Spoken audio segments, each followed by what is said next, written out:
honest, you just don't know who's safe and who's not. Yeah. It's going to be a nerve one on Friday because of the people we care about as well. Yeah, exactly. Yeah. Very, very nerve. It's the real, it's not that. Yeah, you know. I know exactly what you mean. Ça, c'est un extrait de Big Brother UK. C'est une émission de télé-réalité ultra connue dans les années 2000. Le principe, des candidats vivent enfermés dans une maison et ils sont filmés en permanence.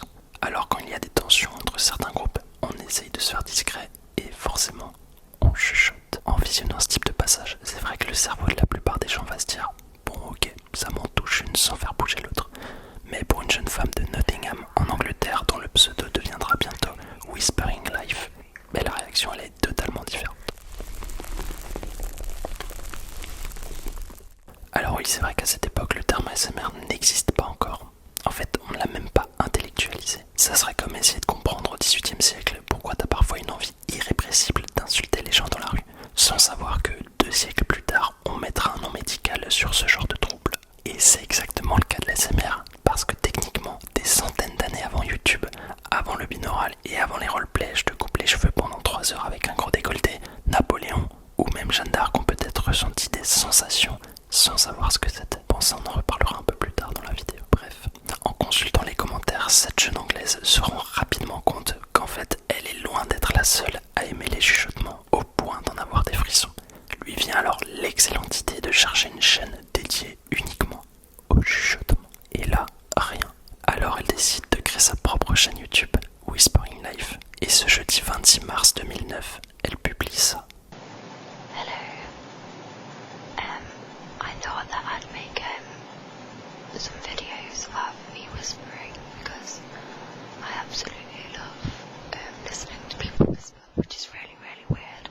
But I just have like a weird fetish or something.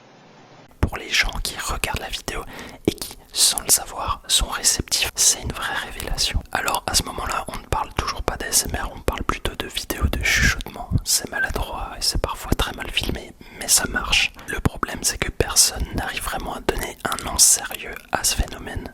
Certains parlent maladroitement de brain tingles, de petits picotements dans le cerveau, et d'autres utilisent carrément des expressions presque catastrophiques, j'ai envie de dire. Brain orgasme. Autant dire que quand t'essayes d'expliquer que l'ASMR c'est pas forcément sexuel, bah tu pars avec un léger handicap. En fait, ce sera comme expliquer à quelqu'un que tu vas te créer un compte OnlyFans juste pour faire des vidéos de cuisine. Personne va y croire. Bref, en 2010, une internaute de la communauté qui s'appelle Jennifer Allen propose un terme plus neutre et plus scientifique. ASMR pour Autonomous Sensory Meridian Response. Et ça change tout, parce qu'à partir du moment où cette sensation trouve un nom, elle devient cherchable. L'ASMR devient alors une communauté et commence à évoluer. C'est aussi à partir de là qu'on commence à comprendre que cette sensation existe déjà depuis longtemps. Time to get crazy. Let's mix up some Prussian blue, some black, crimson. Whew, a lot of color there, dark. It should look black. Tell you what, let's take got a little blue and white here.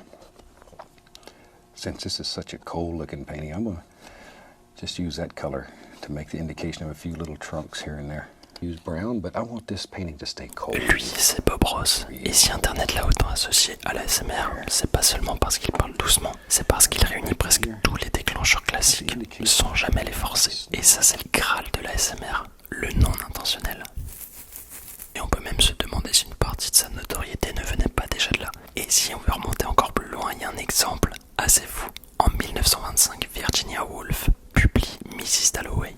Et dans le roman, elle décrit une scène où une voix douce, proche de l'oreille, provoque une sensation étrange dans le dos et jusque dans le cerveau. L'ASMR, il a un point commun à travers toutes les époques. Il repose sur la proximité, sur l'intimité bien sûr, mais surtout sur l'attention personnelle. Et justement, c'est là que ça devient dangereux. Parce qu'à partir du moment où la communauté comprend qu'on peut déclencher une sensation aussi intime, avec une voix, un geste ou même un regard, il va pas simplement faire des vidéos pour dormir, il va en faire un marché. Alors oui, au début ça commence juste par une voix douce, puis après une miniature un peu plus subjective, et ça finit par un roleplay ultra ambigu. Et là, l'ASMR change de terrain. L'exemple le plus parlant en